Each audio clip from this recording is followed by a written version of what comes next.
Hello everyone and thanks for watching Edupedia World video. Well, today's topic is Change Management Part 2. Change Management Part 2 is regarding implementing change. So today we will be studying how to implement change in an organization. Now I am S.K. Puri. You can see me on the screen. I am your faculty for organization behavior. Let us understand what are the various things that we will be taking up today. Well, the first thing is preparing for the change.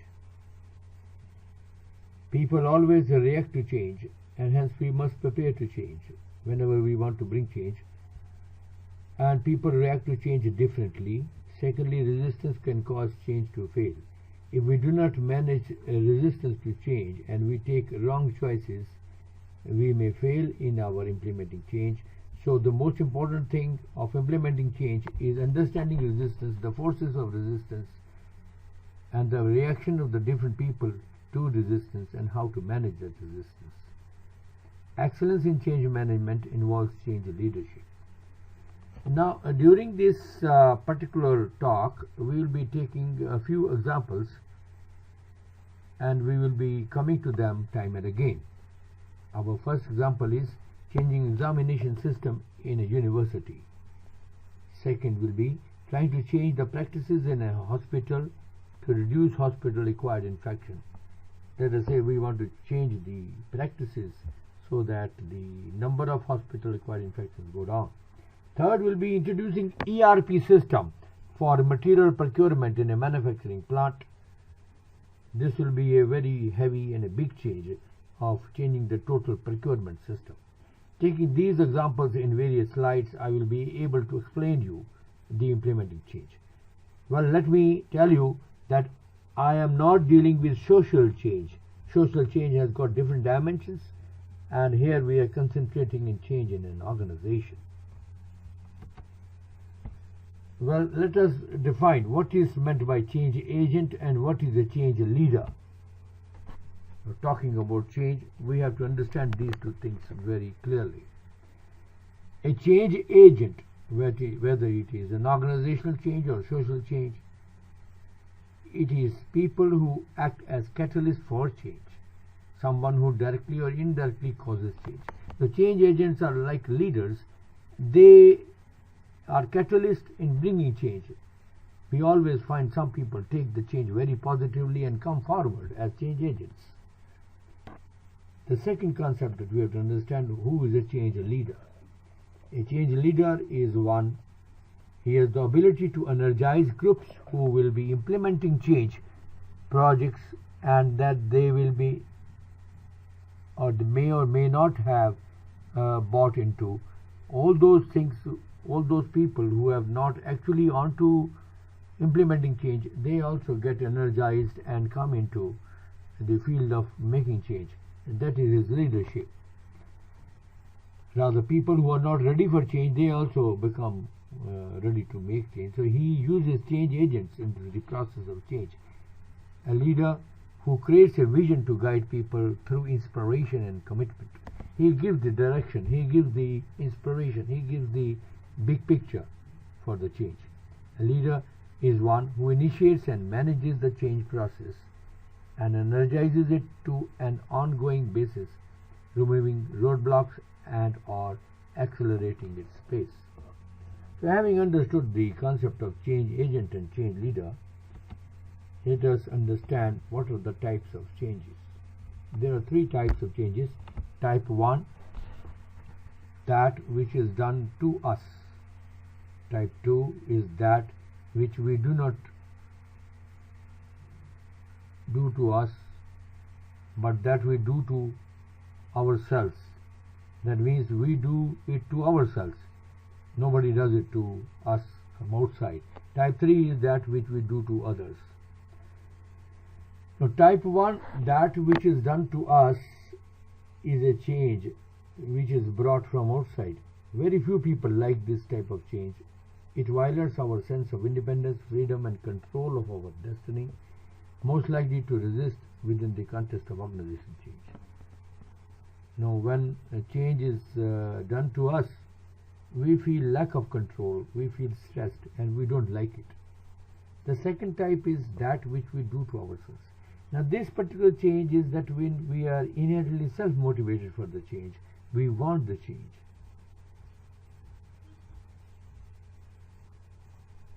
This type of change is very different, because it is the one which is not imposed on us, but which we are motivated ourselves. We are in control. We are deciding for ourselves that doing something different is necessary.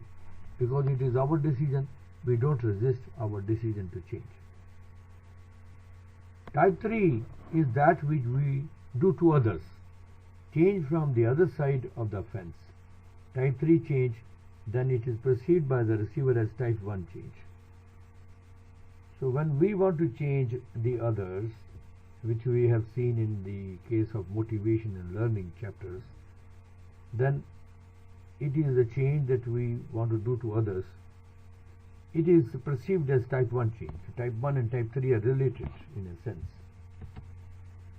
Now let us understand the process. During the process of change or implementing the change, first there is anxiety and the person is confused. But he is happy also. It is ambiguity, that ambivalence is prevailing. He has anxiety at the same time happy. But when the change starts happening or he starts bringing the change, then there is a fear that what impacts will have, how will it affect me. There is fear, there is threat, there is guilt. Then there are certain people who go out of the change. First, there is a dropping of the productivity because there is a fear and threat, and the people get confused when the change is brought. For example, now let us understand it with examples. Now bringing ERP system. When the ERP system is brought, instead of manual system, now the computers will interact with the vendors and the customers and the various agencies within the organization. Now instead of manual, when you start doing computer, you are having a fear, because you have to understand a different kind of a system and you have to understand how it operates. There will be relearning of the whole thing. They will be learning new skills. There will be reskilling, and there will be some people who will be dropping out. First there will be fear and threat with everybody that how will I do it. But there are two lines you will see. First is going, who am I, and there is disillusionment, and the another line is going to depression and hostility. These people are dropouts. They say that we can't bring the change. But then the leader, through the change agents and through himself, through inspiration, bring these two streams back into the line of changing. And then there is gradual acceptance of change by everybody, and we move ahead. So this is how we see, first the productivity goes down, then the productivity goes up. So the change management is a very peculiar process which has been studied long in the organization behavior, and we have to understand that how people will resist change. They will have fear, threat, and some people will drop out. We have to use mentoring, coaching, training to reskill them, to make them comfortable with the change, and slowly all the people will accept change, and then they will move ahead and they will evolve. We have seen in the last slide, basically in change management, it is the emotions which are involved, and emotions we have studied as a separate chapter in our organization behavior. Here we have to say certain points as far as emotions are concerned. What are the different points to be taken care by the leader? Number one is engage user early and often at all levels. The users of the new technology, let's say ERP, are using new processes for seeing that in the hospital acquired infections are less, or having a different examination system in a university, or let's say online examination.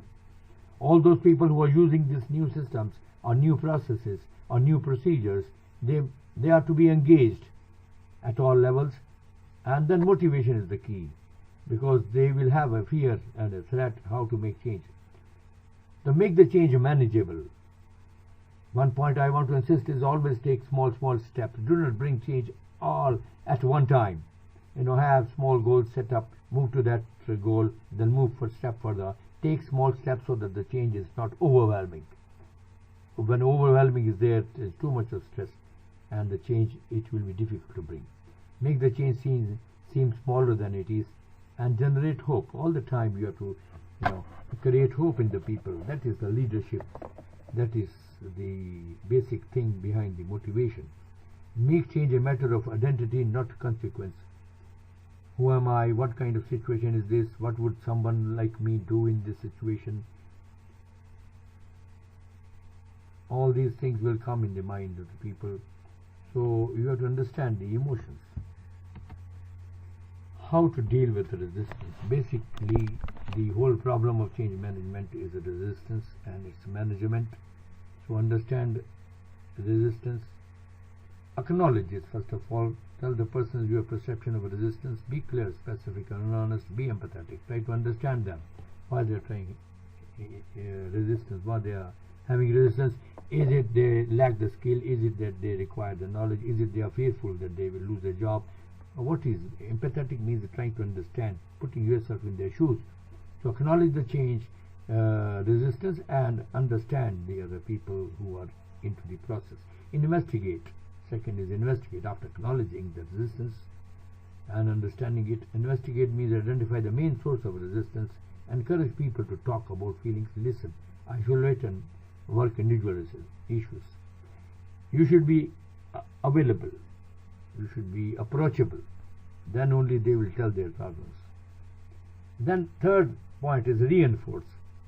Reinforce, we have understood in motivation time and again, as per the Skinner. Reinforce the positive aspects of change. When some people are early adopters of the change, encourage them, bring them into positive motivation, that other people seeing them will be appreciating it and follow it. Explain reasons for change. Use clear arguments. Gain acceptance.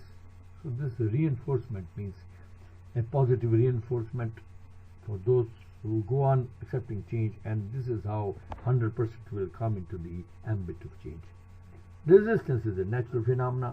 Stress, conflict, resistance, and change management, all these things happen together, and it is the choices that we make during the change management process which makes the change occur smoothly or it drops off. As we have understood in conflict management also, and resistance management, as well as stress management, that it are the choices that we make. During conflict management, we saw that the people who don't take the right choices, they make the conflict dysfunctional. Same thing is happening in change management. We have to understand how to make the right choices. There will be people who will think that they can change and will change. There will be people who think that they can change but won't change. And these are the people who are to be brought to change. Can't change, but will change. These are another kind of people. They will have to be persuaded for the change, and can't change and won't change. These are very difficult, but they are to be also brought to line. So you have to understand that different people react differently, and their resistance is also different. I understand besides the motivation and the leadership in the change management, it is the communication style, which was another chapter in our organization, Behaviour. In communication styles, those styles which are conflict resolution skill involving communication which resolves the conflicts, understanding the other people, trying to see that we speak in a manner that we resolve conflicts, ability to understand the other, creative problem solving, what we call CPS, is another solution solving the problem. Train the people for the change. Train them, understand to their skills are there, how can they bring change? Empathetic listening, being approachable, cross-functional teams when so many functions are together. For example, in ERP, it is operations, it is research and development, it is product design, it is the marketing, sales, finance, all people are involved. So have a cross-functional teams and have a systems thinking. The systems means all the internal subsystems in an organization and subsystems outside the organization. How do you see it as a system when a change is brought? It affects many subsystems. So you have to understand the systems thinking.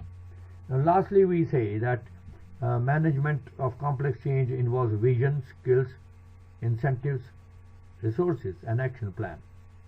We see in this chart that if all the things, vision, skills, incentives, resources, and action plan, all are there, then the change is very smooth. But any one of that is missing, you see that the problem is there. For example, if vision is not there, there is a confusion. Vision is the very first thing, which is the leader's main objective. He has to have the vision. What am I going to achieve in this? He has to have a big picture. And the skills, you have to reskill them, you have to train them.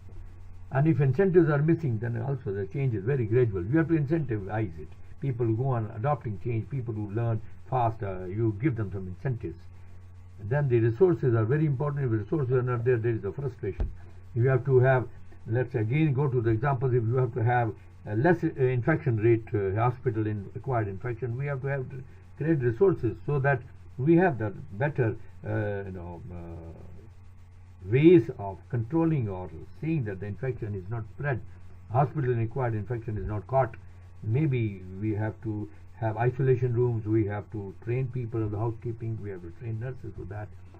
So those resources which are to be made available, those isolation rooms or those particular consumables, so that the hospital acquired infection is less. For bringing ERP also, you have to bring so many computers. So if all the things, vision, skills, incentives, resources are there, but action plan is not there, then again there will be a false start, means you will be delaying the project.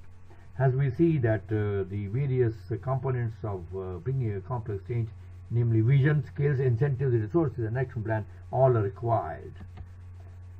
So now we have another formula, that is 20-60-20 formula for change management. These figures are general figures. The actual figures may be different.